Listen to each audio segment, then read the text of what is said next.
नमस्कार मित्रों, मेरा नाम है आचार्य आदेश पांडे और आज हम लोग धर्मशास्त्र का एक ग्रंथ है मनुस्मृति। मनुस्मृति का दूसरा अध्याय पढ़ेंगे। दूसरे अध्याय में हम जानेंगे चार चीजों में विशेष करके क्या है।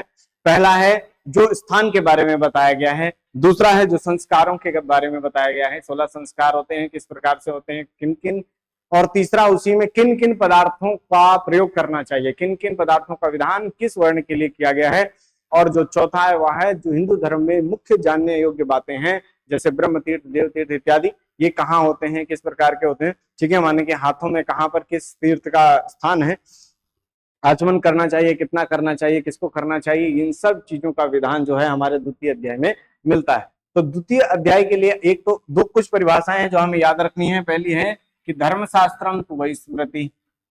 धर्म शास्त्र किसे कहते हैं? स्मृतियों को। सिर्फ धर्मशास्त्र, इसे स्मृति ही नहीं है, धर्म को बताने वाला वेदो खिलो ही धर्म मूलम, वह भी है। ठीक है, तो धर्म का मूल जड़ कौन है? वेदो खिलो ही धर्म मूलम, अर्थात अखिल वेद, पूरा वेद क्या है? धर्म का मूल है।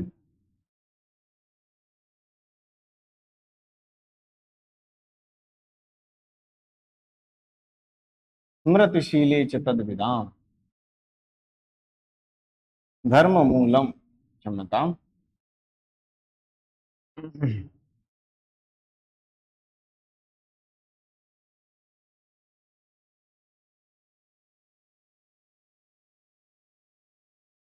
बस ठीक है। अब पहले प्रारंभ में ही 4 प्रकार के धर्मों का विधान किया गया है, अर्थात धर्म क्या है ये जानने के लिए आप 4 प्रकार से इसको समझ सकते हैं। सबसे पहला है कि वेद स्मृति सदाचारा, वेद स्मृति सदाचार,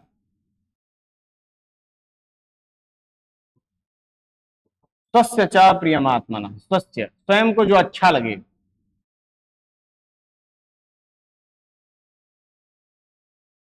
प्रियमात्मना, प्रियमात्मना जो स्वयं को अच्छा लगे वह भी धर्म है, परंतु वो क्या होना चाहिए? सत, अर्थात सत्य का मतलब है जो जिसमें किसी की हिंसा ना हो, जिसमें कोई पाप ना हो, वही सदाचार और वही सत्य ही अच्छा लगना चाहिए। ये नहीं है कि किसी त्योहार पर कोई जो है किसी को मार काट के खा जाए और वह उसके लिए धर्म हो जाए, ऐसा नहीं। किसी की हिंसा, प्राणी मात्र की हिंसा, प्राणी मात्र को दुख पहुंचाना, क्या कहा कि अष्टादश पुराणेषु व्यासस्य वचन द्वयम परोपकाराय पुण्याय पापाय परपीडनम, पर उपकार ही पुण्य है और दूसरे को परेशान करना, पीड़ा पहुंचाना ही क्या है? पाप है, वही अधर्म के अंतर्गत आता है। तो सबसे पहले तो वेद बताता है, पूरा वेद जो है धर्म का मूल है, उसके अर्थात जड़ है, उस जड़ में, जड़ से जो कुछ भी निकल रहा है वो सब पुष्प फल इत्यादि जो कुछ भी है, सारी बातें वो क्या है? धर्म ही है। धर्म से एक भी शब्द इधर उधर नहीं है। स्मृति, स्मृति बनाई किसने है? तो वेदो खिलो ही धर्म मूलम स्मृतिशीले च तद्विदाम, उसको जानने वाले, वेद को जानने वालों ने ही स्मृति ग्रंथों की रचना की है। तो स्मृति ग्रंथों की रचना जब हुई तो उसमें वेद की सारी बातें उसमें रखी गई, तो इस कारण से क्या है? वो स्मृतियों में ही वेद की बातें हैं और उन्हें भी क्या कहा जाना चाहिए? धर्म कहा जाना चाहिए। फिर सदाचार, सदाचार क्या होता है? तो सदाचार होता है कि तस्मिन देशे या आचारः पारंपर्यगत क्रमात्, अर्थात उस देश में, किसी भी देश में जो दादा परदादाओं के द्वारा बताया हुआ सद आचरण है और परंपरागत प्राप्त हुआ है, जो मतलब विचार करके एक अच्छी चीज है, रिवाज रीतियां जो हैं, जो दादा ने बताया नीम पूजना चाहिए, परदादा ने बताया ये हमारी कुल देवी हैं, इन पे ये चढ़ता है, ये सब भी धर्म के अंतर्गत आता है। इसके बाद कहा अंत में जो है स्वस्थ प्रियमात्मा, जो स्वयं को अच्छा लगता है। भाई हमारे मन को तो कुछ भी अच्छा लगता है, हम कुछ भी करेंगे, नहीं ऐसा नहीं है। बोले कि जब आप कुछ भी कार्य करने चलेंगे तो आपका मन आपको बोलता है कि भाई इसमें जो है इसको दुख होगा, इसको नुकसान हो जाएगा, ये तुम्हारे लिए ठीक नहीं है। एक बार मन में जो है निगेटिव वो आ जाता है कि भाई इसको ना करो तो ही अच्छा है, इसमें फंस जाओगे, ये है ना, ये चोरी है, डकैती है, जो कुछ भी है, लेकिन उस समय भी यदि आप उसको करते हैं तो वो आपका सच्चा प्रियमात्मा धर्म नहीं हो जाएगा, वो क्या हो जाएगा, अधर्म हो जाएगा। परंतु जब मन कहे कि हाँ ये ठीक है, ये अच्छा काम है, किसी का दुख मिटाना है, किसी के लिए कुछ कार्य कर देना, ये सब क्या है, सच्चा प्रियमात्मा, उसमें मन को प्रसन्नता होती है और वही जो है धर्म है। तो ये 4 प्रकार से हो गए। इसके बाद आता है कि जो है देशों का बंटवारा किया गया कि ब्रह्मावर्त देश कहां पर है, ब्रह्मावर्त देश कहां है, तो कहते हैं 2 नदियां थी, अब तो सरस्वती सब पूरे भारत में नहीं दिखाई देती है, राजस्थान की तरफ आई और उसके बाद वो नीचे लोप हो गई किसी कारणवश। तो सरस्वती और दृषदवती, दृषदवती नदी थी इसके मध्य, मध्य का जो भाग था वो क्या किसके अंतर्गत आता है, उसमें क्षमता, उसके बीच में जो भाग आता है उसे क्या कहा जाता है, ब्रह्मावर्त देश कहा जाता है। सरस्वती नदी और दृश्यवती के बीच में जो भाग आता है उसे क्या कहा जाता है, उसे कहा जाता है ब्रह्मावर्त देश। अब देखिए कहते हैं कि मध्य देश क्या है, एक ब्रह्मावर्त देश हो गया, एक मध्य देश हो गया और एक आर्यावर्त के बारे में बात करेंगे। तो मध्य देश की व्याख्या की है इस प्रकार से कि जो हिमवान, हिमाचल ही होगा, हिमवान और विंध्याचल के मध्य, विंध्याचल के मध्य, ठीक है, कुरुक्षेत्र के पूर्व, कुरुक्षेत्र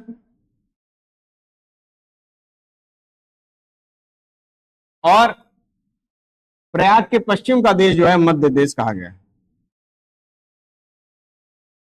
आप मैप पे देख लीजिएगा, प्रयाग के पश्चिम का देश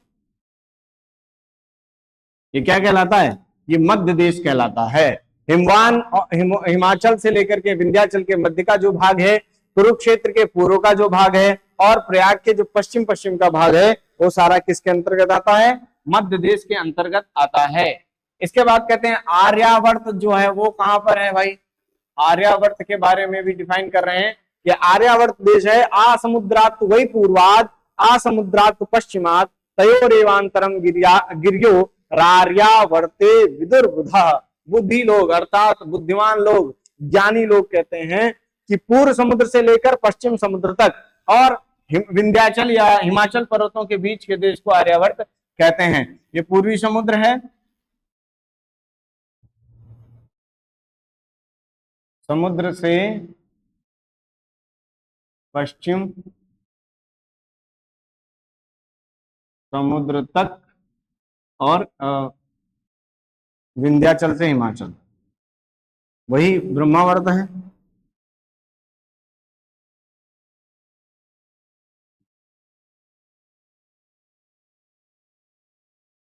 ये जो भाग है ये क्या कहलाता है, आर्यावर्त कहलाता है। इसके अलावा एक और देश की व्याख्या की जो है मलेच्छ देश, मलेच्छ देश, मलेच्छ देश को ऐसे डिफाइन किया कि भाई ऐसे करो, जो एक काला मृग होता है वो बड़ा शुभ होता है, उस मृग के वो जहां जहां घूमता है उसको तो छोड़ दो, उसको शुद्ध देश मानो, उसको ब्रह्मावर्त आर्यावर्त में ही घूमता होगा, इस कारण से कहा। और जो वो जहां नहीं घूमता है उसे क्या कहते हैं, मलेच्छ देश कहते हैं, ठीक है, मलेच्छ देशों के श्रेणी में इसको रख दिया गया। इसके बाद आता है कि जो है अब हम डिफाइन करते हैं कि संस्कार कितने प्रकार के होते हैं। तो हम आपने हमें हमेशा सुना है कि भाई 16 प्रकार के संस्कार होते हैं, 16 संस्कार, 16 संस्कार होते हैं। इनकी कैटेगरी बांध लीजिए, इससे याद रहेगा। पहला जो है एक है जन्म से पूर्व, जन्म से पूर्व के संस्कार हैं, कितने हैं, 3। एक तो है गर्भाधान, आधान माने लाना, गर्भ का आधान, गर्भ का लाना, गर्भ को लाना, ठीक है, गर्भ ठहरना, गर्भाधान संस्कार के अंतर्गत आता है। ये भी एक ऐसी प्रक्रिया है जिसमें मतलब एक विधि होती है, उस वैदिक विधि के अनुसार ही दीपक इत्यादि जला करके और जो है ना फिर गर्भाधान किया जाता है, इससे श्रेष्ठ संतान उत्पन्न होती है। पुंसवन संस्कार, पुंसवन संस्कार जो है, पुंसवन संस्कार के अंतर्गत क्या आता है, कि जब 3 महीने का बालक मतलब बालक या बालिका जो भी है पेट में होता है तब उसमें जीव पड़ता है, कहते हैं तब उसमें जान आती है। तो उस समय भगवान से प्रार्थना की जाती है पूजा करके कि हे प्रभु इसमें के अंदर जो है श्रेष्ठ आत्मा का प्रवेश कराएं जो लोक और कुल का कल्याण करने वाली हो। ठीक है, इस प्रकार से पुंसवन संस्कार होता है। फिर है 8वें या 6ठे महीने में सीमंतोन्नयन होता है।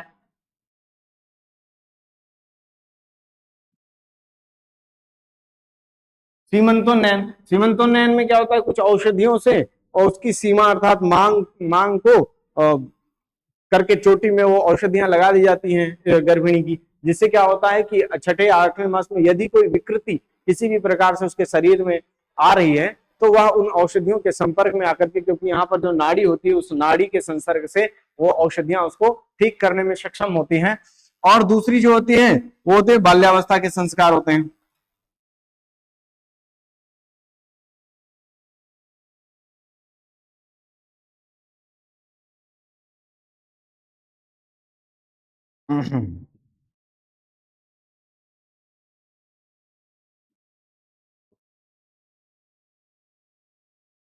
बाल्यावस्था के संस्कार हैं ये कौन कौन से हैं भाई? जातकर्म, नामकरण,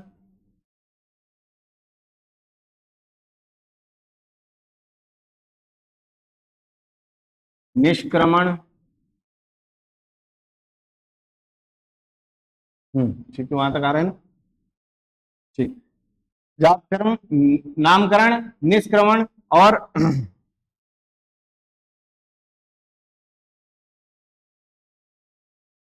अन्नप्राशन,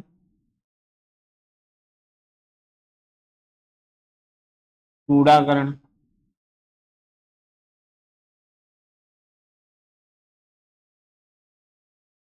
चूड़ा कर्म भी बोलते हैं और चूड़ा करण भी बोलते हैं, और कर्णवेद, कर्ण वेद। इसको ऐसे याद कर सकते हैं, जा जानानी अचूक, जानानी अचूक, जानानी अचूक, मतलब ऐसे याद कर लो कि श्री राम जी का बाण है जो अचूक है, सभी लोग जानते हैं। ठीक है, जानानी, ऐसा कुछ। गर्भाधान, गपुंसी, गपुंसी, क्या लिख दिया, गपुंसी, जानानी अचूक। चलिए, और इसके अलावा जो है शैक्षणिक संस्कार होते हैं। शैक्षणिक अर्थात शिक्षा के लिए होते हैं।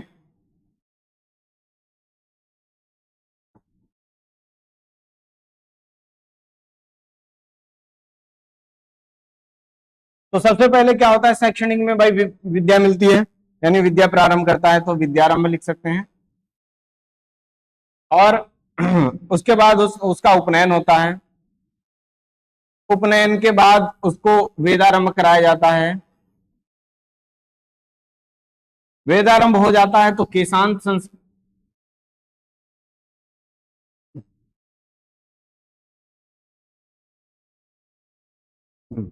ठीक है, केशांत संस्कार होता है। और केशांत जब हो जाता है तो फिर उसके बाद समावर्तन, यानी अपने घर जाओ भैया, शादी वादी करो, ब्याह व्याह करो, ठीक है, और इस सृष्टि को आगे बढ़ाओ। इसका याद कर ले, वी उप वे केस,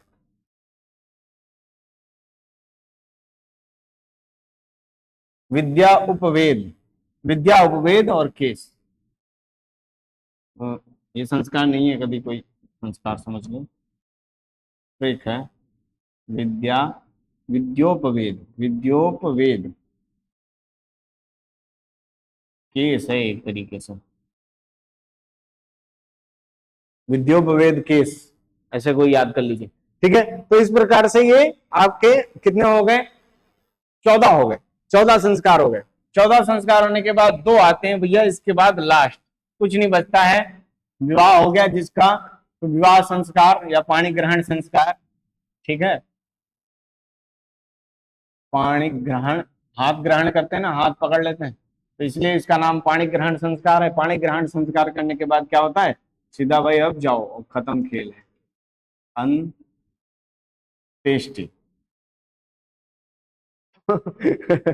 ये संस्कार होते हैं, और इन संस्कारों में विशेष करके जो यहाँ पर चर्चा की गई है वो की गई है उपनयन संस्कार के बारे में।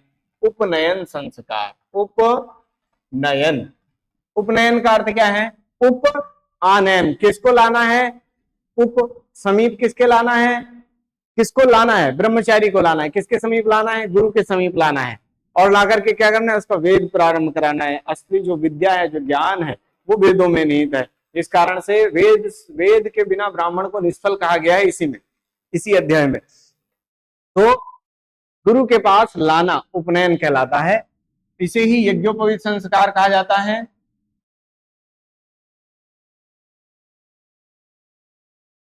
ये उसी के अंतर्गत आ गया था आपका जो उपनयन था, ठीक है। तो इसी को जनेऊ कह दो, भैया हमारे घर में जनेऊ है, आ जाना, ठीक है, भिक्षी डालनी है, तो इसमें भिक्षा मांगी जाती है। और उस किन किन पहले सबसे पहले बताते हैं कि भाई अपने माता से भिक्षा मांगते हैं, किस प्रकार से। उपनयन संस्कार के लिए कहते हैं कि जो जो द्रव्य बताए जा रहे हैं उन द्रव्यों को थोड़ा ध्यान से देखिए, इनमें से पूछा जाता है। ये ब्राह्मण, क्षत्रिय, वैश्य, इन तीनों के लिए जो है कुछ चीजें बताई गई हैं। सबसे पहला है कटिवस्त्र कैसा होना चाहिए,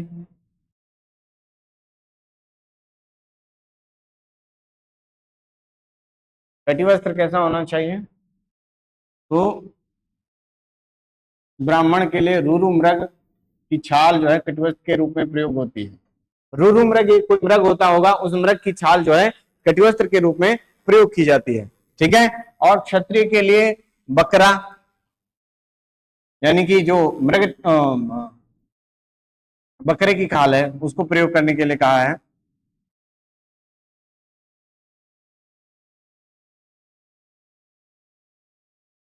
या सन, या सन से बना हुआ जो है प्रयोग किया जा सकता है, ठीक है। और क्षत्र वैश्य के पास पैसा भाई बहुत होता है, तो इसके लिए कहा है रेशम, रेशम या ऊन, ठीक है, इस प्रकार की। अब आगे मेखला के बारे में बताया है कि मेखला किसको, कौन सी, ब्राह्मण को मूंज की मेखला धारण करनी चाहिए।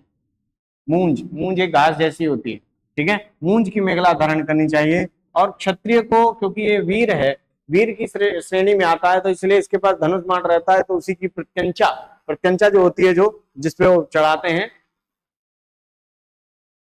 प्रत्यंचा को ही क्या बनाना चाहिए, मौरवी कहा है उसको,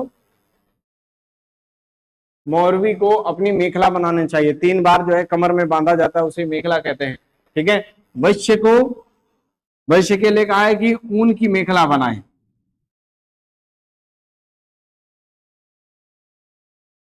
या फिर एक घास होती है, उस घास के लिए कहा है भाई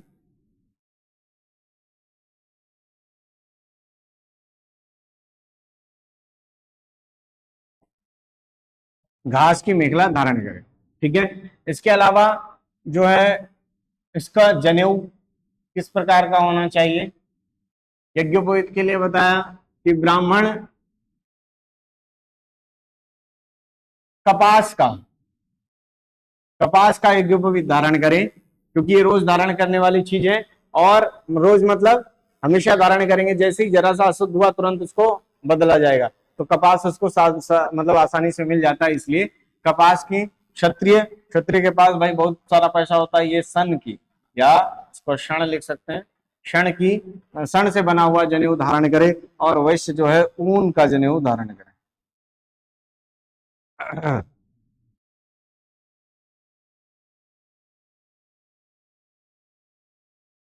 अब दंड, दंड के लिए लिखा है कैसा दंड होना चाहिए, तो दंड जो है ब्राह्मण के पास होना चाहिए बेल का, बेल का दंड या पलाश,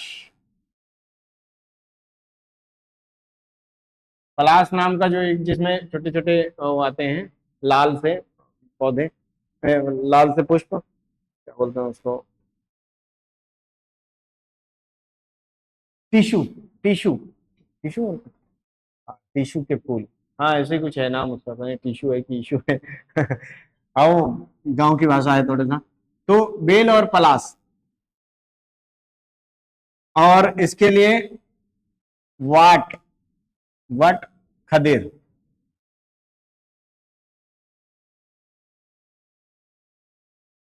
खैर और वट, ठीक है, यानी कि बरगद और खैर क्या। और इसके लिए वैश्य के लिए बताया है, पीलू नाम का होता है एक पौधा, जिसे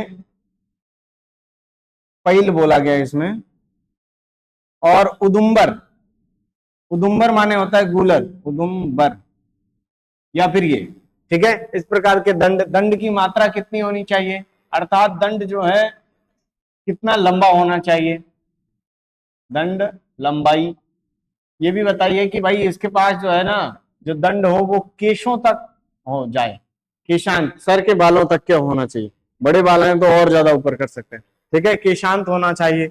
और जो क्षत्रिय है उसका ललाटांत, ललाट तक, मस्तक तक होना चाहिए। और जो वैश्य है उसका नासिकांत, उसका नासिकांत होना चाहिए, ठीक है। और कुछ बचा, हाँ।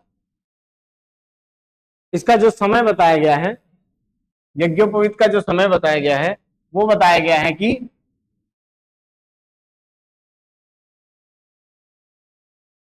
ब्राह्मण का यज्ञोपवीत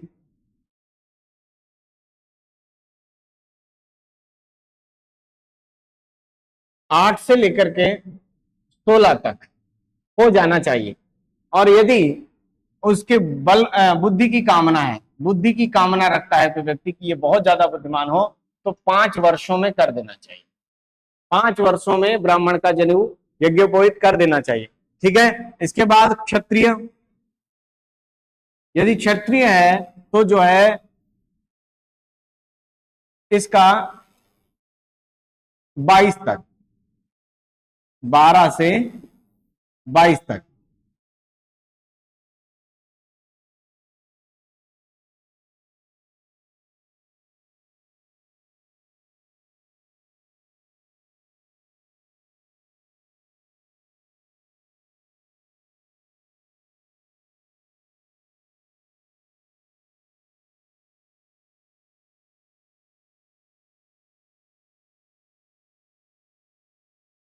क्षमता ये गड़बड़ हुआ, 11 से 22 तक का समय है। और इसका वैश्य का 12 से 24 तक का समय, 24 के बाद किसी के जनेऊ का समय नहीं दिया गया। इसकी लास्ट डेट कितनी है, 16, इसकी है 22 और इसकी है 24। यदि ब्राह्मण को बुद्धि चाहिए तो 5 वर्ष में करे, क्षत्रिय को बल की चाह है तो वह 6 वर्ष में करे, और वैश्य को धन की चाह है तो क्या करेंगे, ये जो है 8 वर्षों में यज्ञोपवीत करे। ब्राह्मण ब्राह्मण का 5 वर्ष, बल की इच्छा वाला क्षत्रिय 6 वर्ष, और धन की इच्छा वाला वैश्य 8 वर्षों में करे। लेकिन जो 24 के पार हो जाता है, यदि मान लीजिए ये 16 पार हो गया, 22 पार हो गया, 24 पार हो गया, इस समय यदि ऐसी स्थिति में हो गया तो क्या होगा, जो सावित्री होगी अर्थात गायत्री, गायत्री या सावित्री कह लो इसको, ये कैसी होती है, पतित हो जाती है। और वो उसको जब दिया जाता है तो वह शिष्ट जनों से निंदित हो जाता है। शिष्ट जन जो होते हैं अर्थात यज्ञ आदि में जो लोग होते हैं वो उसे वहां नहीं बिठाते, निंदित। और इसका नाम हो जाता है व्रात्य, क्या हो जाता है,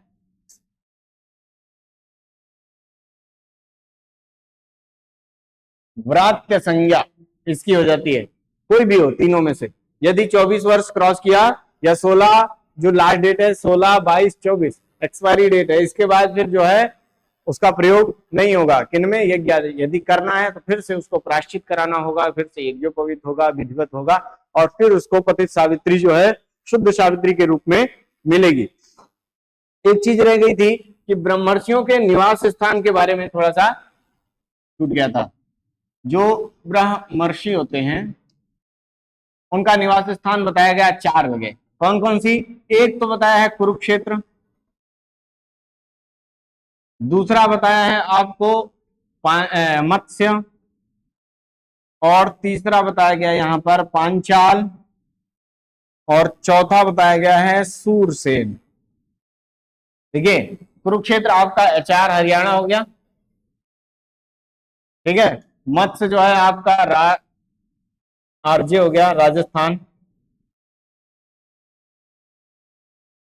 और PB पंजाब, पांचाल हो गया, सूरसेन जो है मथुरा हो गया। और इसका याद नहीं मेरे को शॉर्टकट क्या, यूपी के अंतर्गत ही है। ठीक है, तो ये जो है 4 ब्रह्मर्षियों के स्थान है, 4 RJ, PB और यूपी। यूपी में ये यहाँ पर ब्रह्मर्षि लोग रहते थे। और आगे क्या रह रहा है, अब चलते हैं मुख्य चीजों पर कि जो कुछ विशेष बातें हिंदू धर्म में बताई कि आचार्य कौन है भाई। आचार्य किसे कहते हैं? आचार्य उसे कहते हैं जो व्यक्ति वेद पढ़ाए, वेद पढ़ाने वाला, गायत्री देने वाला, सावित्री देने वाला अर्थात गायत्री मंत्र प्रदान करने वाला, उपनयन करने वाला, ठीक है, देने वाला। और फिर उसके बाद आता है उपाध्याय। उपाध्याय कौन होता है? उपाध्याय वह होता है जो धन लेकर के अपनी आजीविका चलाए और पढ़ाए, धन लेकर पढ़ाने वाला। और गुरु कौन होता है? गुरु को ले कहा है जो अन्न से परिपोषित करे और विद्या का दान दे।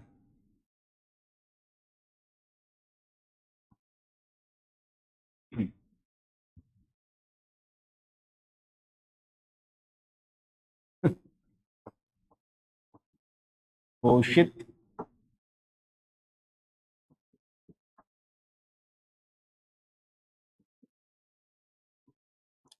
उसे क्या कहेंगे? गुरु कहा जाता है। निषेक आदि निकर्माणी यह करो यथा विधि, अर्थात जो गर्भाधान आदि संस्कार भी करे। पुरोहित की आवश्यकता होती है। जो पुरोहित होता है वह गुरु होता है, और वह घर के सारे कार्यों में जो है मंगल कार्यों में वह आता है और मंत्र इत्यादि पढ़ करके, जैसे स्थान शुद्धि होती है, उस कक्ष की पूजा होती है, ईश्वर आदि का आधान होता है, उसके बाद जो है वो चला जाता है। फिर वह गर्भाधान आदि की क्रिया संपन्न होती है। तो यहाँ पर ये लिखा है गर्भाधान आदि कराए,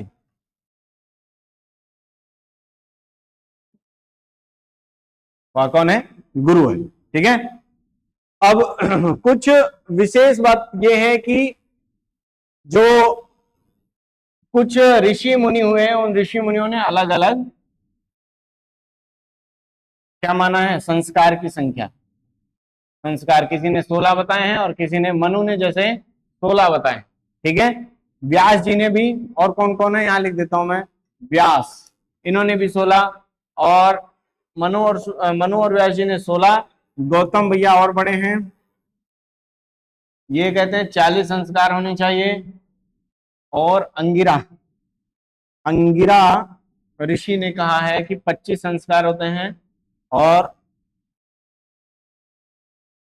वैश्वानस नहीं, वैखानस, वैखानस स्मृति है ना, वैखानस स्मृति में 18 संस्कारों की चर्चा आई है। इसके अलावा एक और बात रहती है, वो पढ़ लेते हैं कि हमारे हाथों में तीर्थ होते हैं जो मनु ने बताए हैं। कौन कौन से होते हैं? तो मान लीजिए, ड्राइंग तो बढ़िया है नहीं पर ठीक है, जो आगे का भाग है, ये वाला भाग है, इसे देव तीर्थ कहते हैं। जो ये अंगूठे और तर्जनी के बीच का भाग है, इसे जो है पितृ तीर्थ कैसे कहते हैं। ये जहां से हम लोग आचमन करते हैं इसे ब्रह्म तीर्थ कहते हैं, और इसे प्रजापति तीर्थ कहते हैं। ऐसे लिख सकते हैं। बना ही लो। आप देखो, अच्छा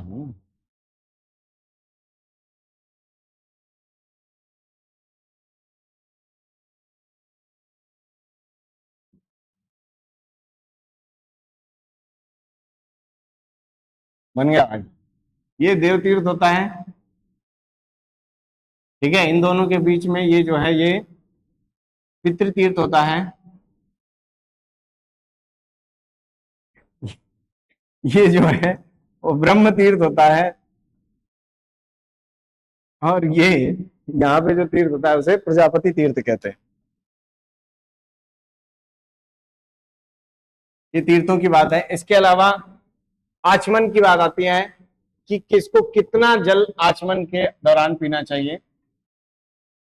तो कहते हैं कि जो ब्राह्मण है वो ज्यादा जल पिए भाई।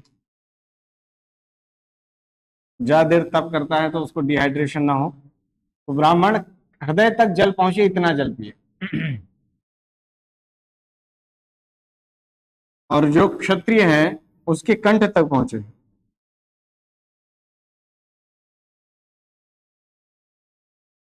आचमन के नाम पे नहीं लोटा भर पी लिया ऐसा नहीं है। क्षत्रिय और जो वैश्य है उसको मुख तक, मुख गीला हो जाए बस इतना।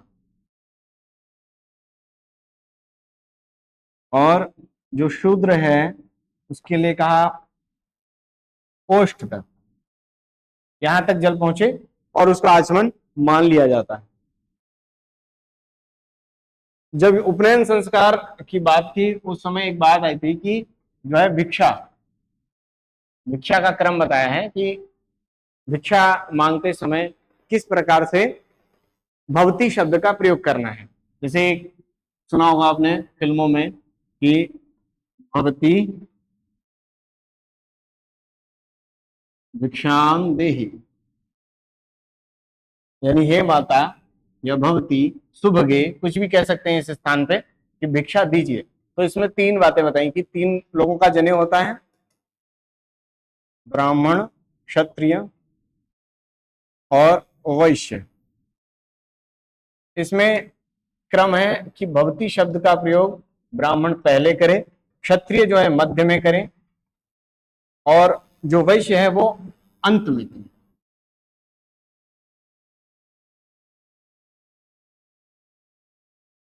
बाकी जो सेंटेंस है वो वैसे ही बनेगा, भवती भिक्षाम देहि, और यहां पर भिक्षाम आगे लगाएंगे, देहि पीछे, और ये दोनों सेंटेंस आगे आएंगे, भिक्षाम देहि भवती। दूसरे पार्ट में इतना ही था, दूसरे अध्याय में, ठीक है। ये मुख्य मुख्य बातें थी जो पूछी जाती हैं नेट के पेपर में। तो आज के लिए इतना ही। हर हर महादेव, धन्यवाद।